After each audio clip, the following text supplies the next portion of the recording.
On va aller dans Deutéronome, chapitre 4, au verset 24, parce que beaucoup vont dire que oui, mais j'ai pris un livre qui n'est pas forcément dans la Bible. Est-ce qu'on est libre de croire cela? Est-ce qu'on est obligé de croire?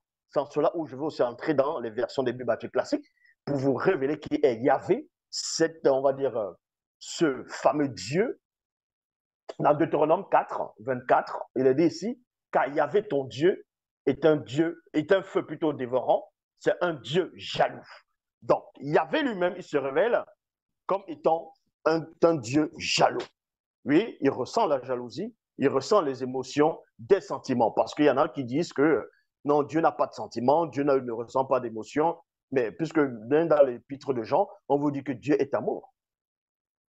Il n'y a que des machines qui ne vont pas ressentir l'amour. On ne parle pas ici des films, des science-fiction où on va un peu brancher, une machine va ressentir un cyborg. Non. Une machine, un arbre, un objet ne ressent pas l'amour. Donc, on vous dit que Dieu est amour, donc Dieu est sentiment. C'est en cela où on vous dit ici, dans Deutéronome 4, 24, que Yahvé, ton Dieu, est un feu dévorant, virgule, c'est un Dieu. C'est un Dieu. Un. Quand on dit un Dieu, ça veut dire qu'il y a plusieurs dieux. Et quand on dit c'est un Dieu jaloux, ça veut dire qu'il y a des dieux forcément qui ne sont pas jaloux. Donc, c'est un Dieu jaloux.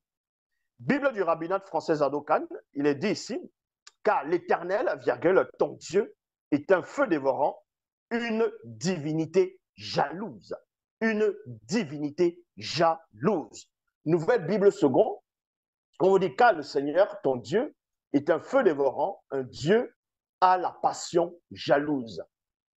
À la passion jalouse. Et quand vous tapez le mot ou bien la phrase définition, vous tapez définition jaloux ou jalouse, on vous dit tout simplement étant affectif et intellectuel assez puissant pour dominer dans la vie mentale, donc amour intense. Jaloux de quelqu'un qui ressent de la jalousie, désir de ce que l'autre possède ou pourrait posséder, qui a peur de devoir partager avec autrui un avantage. Donc, on vous révèle ici que Yahvé avait peur de partager le peuple d'Israël avec d'autres divinités comme, on va dire, les Baals et les Astartés, les Dagons, ainsi de suite. Parce qu'il ressent de l'amour, il ressent un sentiment que vous aussi vous ressentez. Et là, ça peut ne pas être le Créateur.